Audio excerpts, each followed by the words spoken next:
welcome back to my channel. Ya, balik lagi sama aku Anissa Zaratu. Yeay.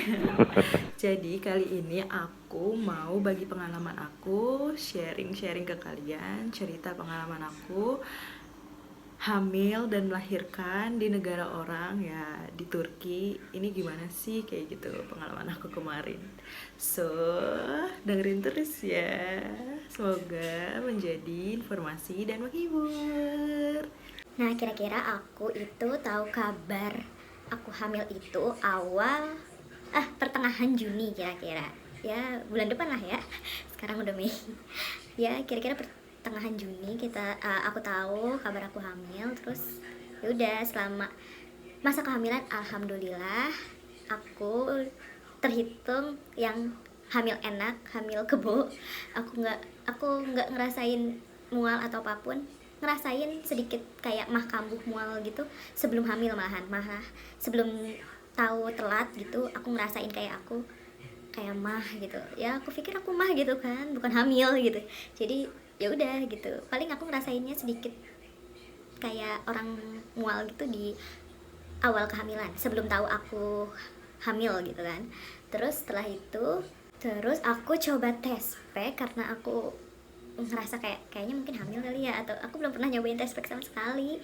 Terus aku 1 hari setelah aku telat haid aku langsung cobain tes packnya gitu kan. Terus pas cobain tes packnya ternyata garis 2, dan tapi masih remang-remang gitu garisnya karena masih 1 hari telat kan. Terus kita cobain lagi ke hari keempat, terus hari ke 12, dan hari keempat tuh udah mulai kereng gitu, udah mulai nyata dua garisnya gitu kan. Jadinya yaudah kita tungguin sampai 2 minggu kita cek USG di Turki, dan alhamdulillah hasilnya positif hamil kayak gitu. Kan aku denger gitu, misalkan hamil susah, hamil muntah-muntah lah, ini nggak mau makan apapun. Alhamdulillah aku hamilnya hamil kebo gitu kan, hamil anak pertama ini hamil kebo gitu, nggak ngerasain muntah, nggak ngerasain sakit apapun, biasa aja gitu.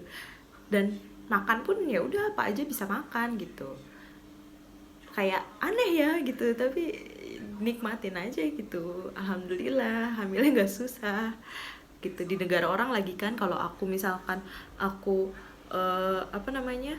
mau ngidam makanan Indonesia terus gitu, atau aku harus makan ini dan nggak mau makan yang lain gitu kan susah kan, kasihan bayinya gitu. Tapi alhamdulillah aku lancar aja gitu, makan apa aja gitu. Jadi paling aku ngidam makanan Indonesia biasa lah ya, cuman nggak yang harus banget gitu, enggak ya, tapi emang pengennya makanan Indonesia aja gitu, terus makanannya. Jadi aku masaknya sebisa aku yang mudah, makanan Indonesia gitu.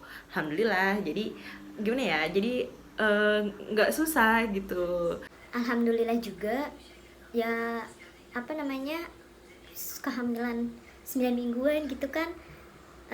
Bayi aku ngajak bayi aku yang di dalam perut umur kandungan 9 minggu ke pantai berenang juga. Alhamdulillah dia sehat-sehat aja, seneng kali dia ya, anak pantai dia nggak kenapa-napa. Aku pun kecapean, nggak sampai yang gimana-gimana gitu, malah happy gitu.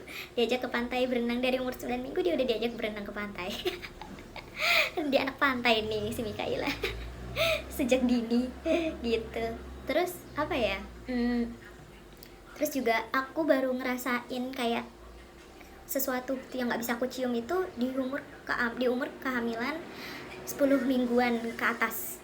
10 mingguan ke atas gitu aku baru ngerasain nggak bisa nyium bawang putih. Enak kalau nyium bawang putih, tapi nggak muntah, biasa aja, kayak cuman nggak mau nyium bawang putih gitu, bau bawang putih, tapi masih bisa masuk dapur gitu. Cuman malah mau masuk trimester 2 gitu kan, aku nggak bisa nyium bau bawang putih. Biasanya kan mau masuk trimester 2 malah aman gitu kan, malah yang parah-parahnya di trimester 1.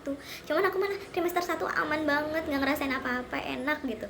Pas mau masuk trimester 2 umur kandungan 10 minggu ke atas malah ngerasain nggak bisa nyium bawang putih sampai umur kehamilan 14 minggu lah gitu. Tapi habis setelah 14 minggu masuk trimester kedua gitu, trimester kedua kan sampai 12 minggu kan, tapi aku sampai 14 minggu baru aman gitu, nggak apa, bisa lagi nyium bawang putih, bisa lagi masuk ke dapur tanpa harus tutup hidung karena ada bawang putih gitu misalkan kan. Gitu, jadi ya gitu, apa, alhamdulillah gitu, apa, susahnya nggak bisa nyium bawang putihnya cuman sebentar aja, cuman 3 mingguan 4 mingguan aja gitu. Terus habis itu trimester 2 enak banget, jadi aku cuma ngerasain nggak bisa nyium bawang putih doang yang susah kayaknya selama kehamilanku. Nah terus ya udah, alhamdulillah sampai trimester 3 pun baik-baik aja, nggak ada kendala apapun, pokoknya benar-benar hamil kebo, enak banget. Pokoknya anaknya bisa diajak kompromi deh, aku bilang ya deh, apa namanya, kita di negara orang, pokoknya kalau kamu ngidamnya yang masakan Indonesia oke, bisa, tapi yang gampang aja, jangan yang susah-susah. Karena aku buat sendiri juga. Aduh. Terus ya udah, alhamdulillah baik-baik aja. Dan sebelum aku kan emang sesar kan karena minus mataku tinggi, jadi cari aman aja gitu. Terus tapi kebetulan juga Mikaela anakku ini kepalanya tuh masih di atas di umur kehamilan, udah tua padahal sekitar 35 minggu umur kandungan, usia kandunganku 35 minggu, dia masih di atas kepalanya. Wah, kata dokter nih, kita lihat lagi ya 2 minggu kamu datang lagi ke sini, kalau dia masih di atas ya udah emang beneran emang sesar gitu. Dan emang sesar sih gitu kan, emang kita rencana sesar, dan kebetulan juga dia kepalanya di atas, udah kepalang 35 minggu, sempit, susah gerak, udah gitu dia gemuk gitu kan. Terus ya udah deh, kita datang lagi 2 minggu kemudian masih di atas kepalanya.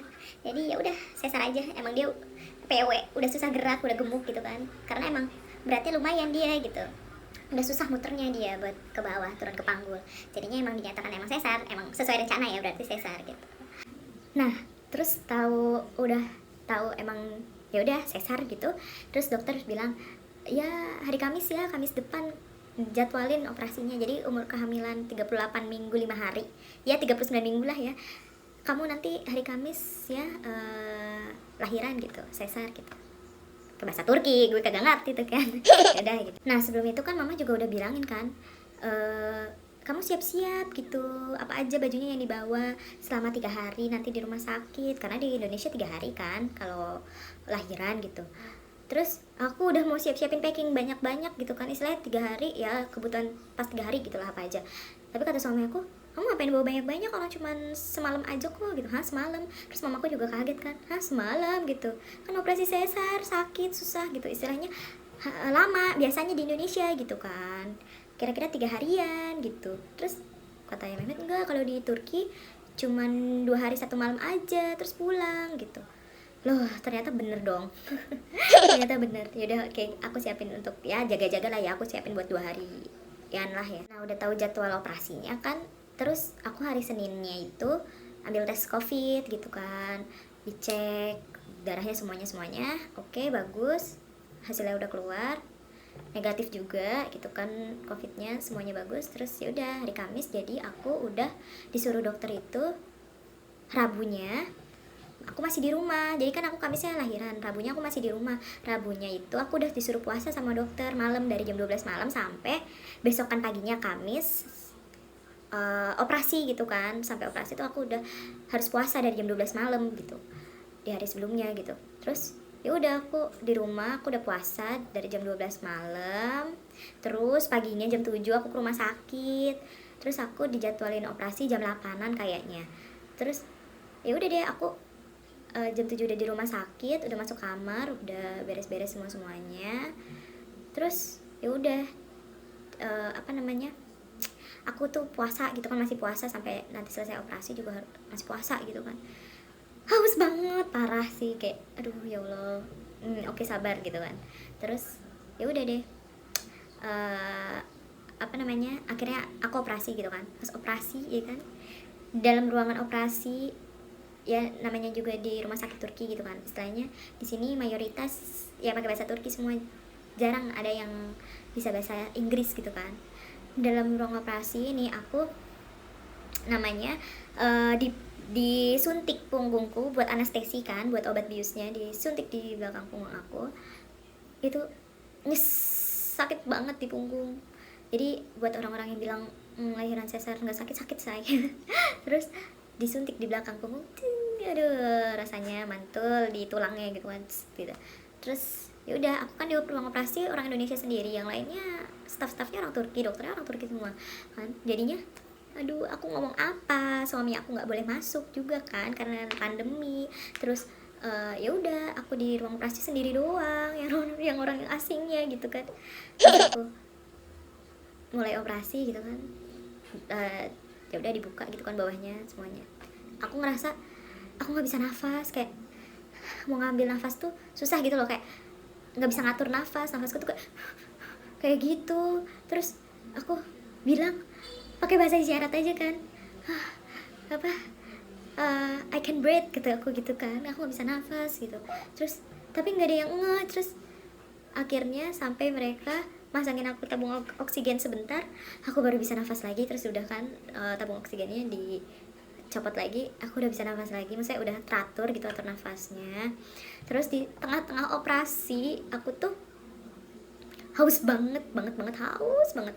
Terus aku bilang apa namanya, I'm thirsty, tapi nggak ada yang nyautin, nggak ada yang ngerti gue ngomong apa gitu kan, nggak ada yang ngerti gue ngomong apa gitu.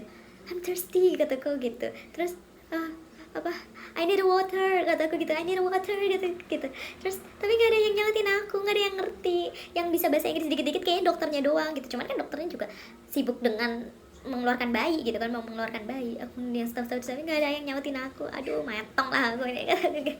Terus aku udah aduh pasrah banget itu sih, kayak aduh kemana, kaki nggak bisa digerakin sama sekali kan, jadi di anestesi bagian dada ke bawah itu, kaki dada ke bawah itu aku nggak bisa gerak sama sekali, nggak bisa ngerasain apa-apa. Aku cuma ngerasain di perut aku digeruduk gitu doang gitu.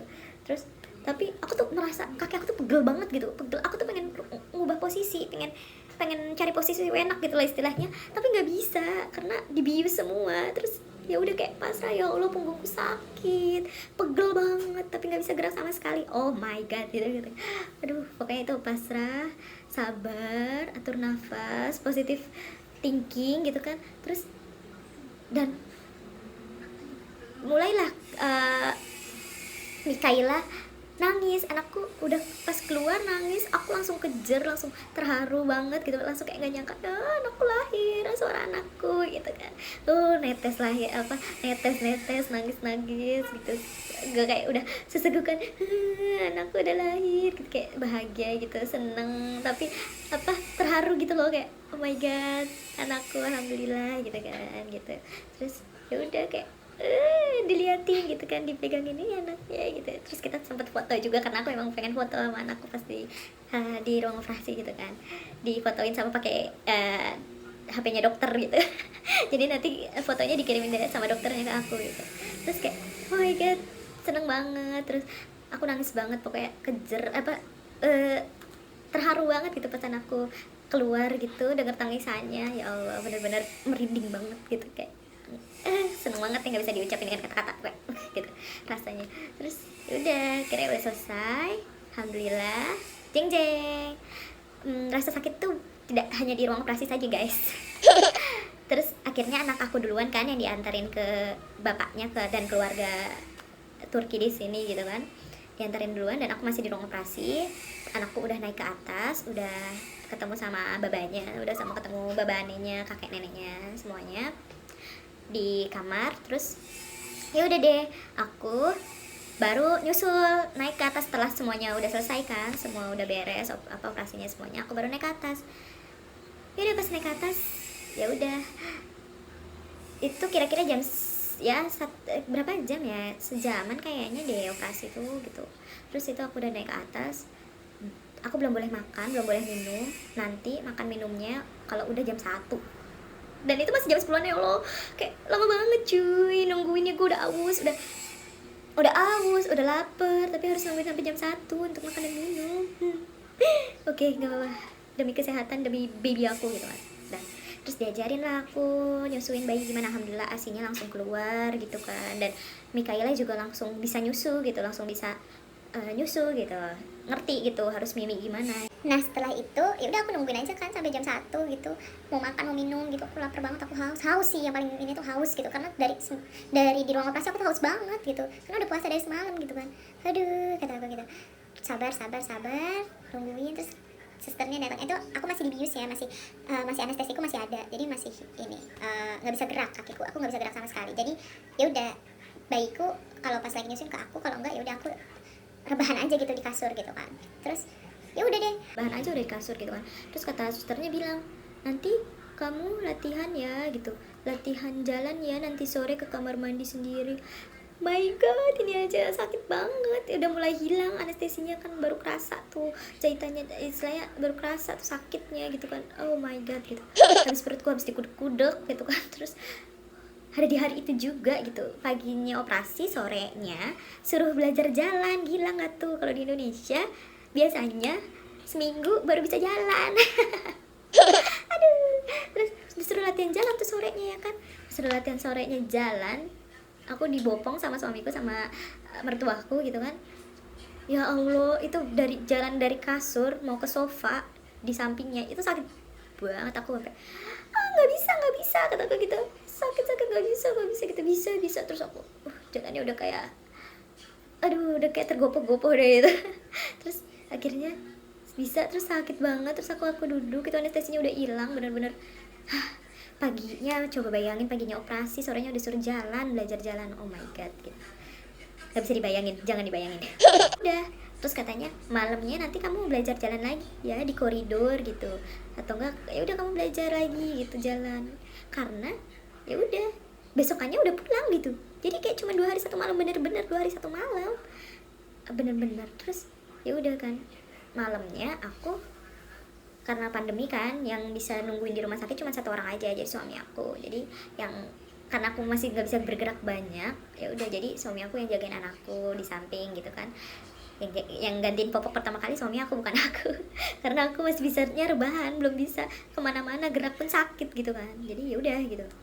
Ternyata besokannya pagi, dan aku udah boleh makan kan ya, itu ya jam siang kan, tapi masih makannya biskuit gitu kalau makanan sama air. Kalau besokannya baru boleh makan sup lah, nggak boleh makan yang berat-berat dulu, jadi harus sup gitu, yang cair-cair gitu. Jadi aku nungguin sampai aku bisa kentut gitu kan. Kalau udah bisa kentut tuh berarti udah sehat gitu lah, istilah operasinya udah bagus gitu kan, udah berhasil gitu.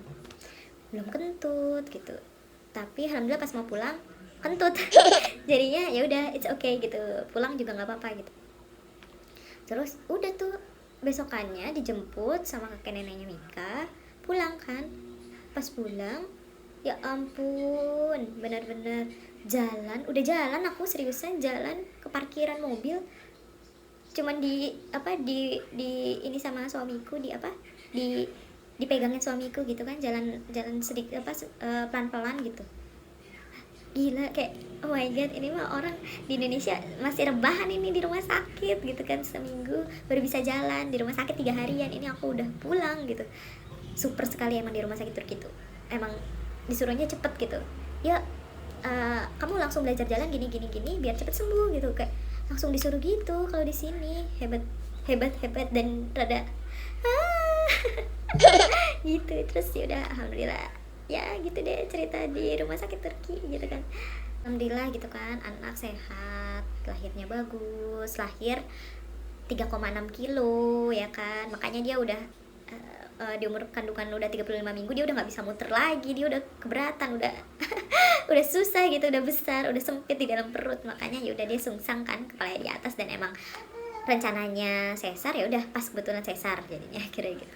Terus ya udah, anak aku lahir perempuan, berat 3,6 kilo, alhamdulillah, tingginya 48 cm kayak gitu. Terus oke deh, kayak alhamdulillah gitu udah nyampe rumah. Jadi aku pokoknya sembuh itu aku sekitar 5 harian udah bisa lah. 5 harian aku bisa jalan sendiri pelan-pelan, bisa ngapa-ngapain bolak-balik sendiri, aku udah bisa 5 harian gitu. Sebelum 5 hari aku masih dimandiin suamiku, masih di apa-apa dianterin suamiku ke kamar mandi, dianterin gitu. Cuman setelah 5 hari aku udah bisa sendiri, mandiri, alhamdulillah gitu. Terus ya udah deh, gitulah guys ceritanya, pengalaman aku hamil dan melahirkan di Turki sesar gimana. Jadi ada beda-beda gitu ya, di Indonesia gimana, yang aku dengar di Turki gimana, kayak gitu. Kebetulan aku lahirnya di rumah sakit swasta gitu kan di Turki. Karena dokternya kandungan aku ini sebelumnya dokternya mamanya Mehmet gitu, dokternya mertuaku waktu ngelahirin anaknya yang kecil itu, yang perempuan gitu, yang paling kecil, ngelahirinnya sama dokter yang sama sama dokter aku gitu. Jadinya ya udah samaan dokternya sama tantenya Mikaela si kecil tante gitu. Terus ya udah deh gitu pengalamanku. Nah ya ada beberapa juga yang bikin shock gitu kan, shock terapi gitu. Pola asuhnya di sini gimana, beda ya sama di Indonesia gimana, ya ada beberapa yang beda gitu. Jadinya aku lebih srek pola asuh sesuai sama aku sendiri, karena ya Mikaela nggak cuman orang Turki aja kan, orang Indonesia juga gitu, jadi sesuai sama mamanya aja.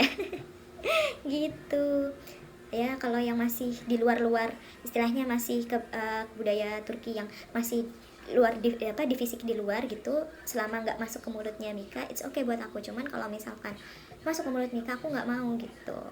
Jadi ya gitu, Mika misalkan pas masih bayi dipakein kerudung kuning, biar katanya orang sini biar nggak sakit kuning, dipakein kayak kerudung kain merah biar nggak sakit katanya gitu. Jadi kalau pas tidur di atasnya ditaruhin kerudungan merah atau nggak kuning gitu biar nggak sakit gitu katanya. Terus juga pas habis lahiran juga Mika pas pulang dimandiin pakai garam sama madu katanya biar badannya nggak bau katanya gitu. Makanya kalau aku selama budaya di sini selama masih di luar gitu, nggak masuk ke dalam mulut aku it's okay. Cuman kalau misalkan masuk ke dalam mulut aku big no gitu kan. Jadi ya udah aku nggak papahin kalau neneknya misalkan mertuaku mau bayinya diginiin, tapi selama di luar tubuhnya it's okay. Tapi kalau buat masuk ke mulutnya aku enggak gitu. Soalnya ya gitu di sini juga masih ada gitu kan yang masukin entah yang diminumin madu atau diminumin air gula gitu. Aku big no gitu. Aku sorry banget pokoknya bilang no gitu untuk itu gitu. Kalau di luar tubuh it's okay buat aku gitu. Pokoknya aku tetap sama anakku, dia baru bisa makan 6 bulan, minum susu eksklusif, insya Allah asinya lancar terus sampai 2 tahun gitu. Ya sesuai aja sama dokter bilang apa oke, bilang oke, bilang enggak ya enggak gitu. Jadi demi kebaikan bersama gitu guys. Nah kebetulan waktu pas Mika habis lahir, anakku habis lahir itu ari-arinya kan, kalau di Indonesia ari-arinya dibawa pulang ya, dikubur di rumah gitu. Nah kalau di Turki itu ari-arinya ditaruh di rumah sakit, mungkin dibuang kali ya di rumah sakit gitu. Jadi nggak dibawa sama kita gitu, nggak dikasihin, dan nggak ada yang nanya gitu ari-arinya mana gitu, nggak ada. Jadi udah pihak rumah sakit gitu yang ngurusin ari-arinya, mungkin dibuang ya setahu aku kayaknya gitu. Jadi ya udah gitu, nggak kayak di Indonesia. Nah juga pas Mika sampai di rumah juga ari-arinya kan masih ada yang nempel itu kan, pusernya, tali pusatnya itu dia copotnya sekitar 5 harian gitu. Sama mertua Turkiku, neneknya Mika itu dikasih kayak obat merah gitu, dicampur sama bawang bombay yang hangat gitu, terus ditempelin pakai kayak kapas gitu di perutnya gitu, di udelnya, terus copotnya cepet gitu. Nggak tahu tuh ala orang Turki kali. Gitu guys.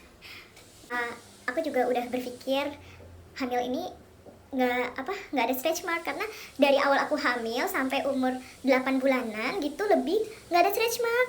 Tapi setelah masuk 35 minggu kehamilan itu stretch marknya baru muncul sedikit-sedikit, dan aku udah takabur duluan gak akan muncul gitu. Tapi ujung-ujungnya muncul juga.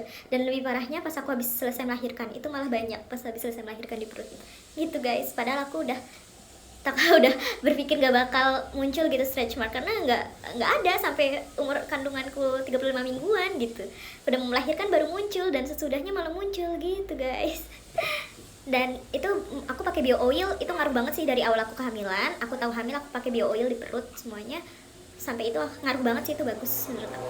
Nah gitu guys. Terus ya gitulah, pola asuhnya kan beda-beda, ada yang beda gitu kan. Jadi sesuaiin aja, nggak semuanya oke, nggak semuanya enggak gitu. Jadi nggak semuanya boleh, nggak semuanya nggak boleh gitu. Jadi aku netral aja sebenarnya, cuman dibatasin aja, boleh ini, boleh nggak ini, atau nggak boleh gitu kan, gitu. Ya gitu, karena di sini juga yang mak-maknya megang bayi itu apa, super gemesnya, karena gemesnya megangnya rada-rada keras gitu loh, nggak kayak orang Indonesia yang dilemah lembutin. Bayi di sini tuh jadi roller coaster bayi. Pokoknya kayak gitu deh, apa, beda-beda pola asuhnya. So itu dia pengalaman aku hamil dan melahirkan di Turki. Semoga menjadi informasi dan menghibur kalian. Kalau kalian mau aku cerita apa lagi yang tentang di Turki ini, selama aku udah hampir 1 tahun lebih gitu, udah 1 tahun lebih di Turki, misalkan ada kekagetan apa lagi, budaya apa lagi yang aku kaget di sini, kalau kalian mau aku ceritain, komen di bawah ya, aku akan ceritain kalau banyak komennya. Komen di bawah. So, terima kasih sudah menonton. Happy watching. See you on my next video. Bye bye. Jangan lupa subscribe, like, komen ya. Biar aku semangat terus. Biar aku semangat terus bikin videonya, guys. Bye bye. See you.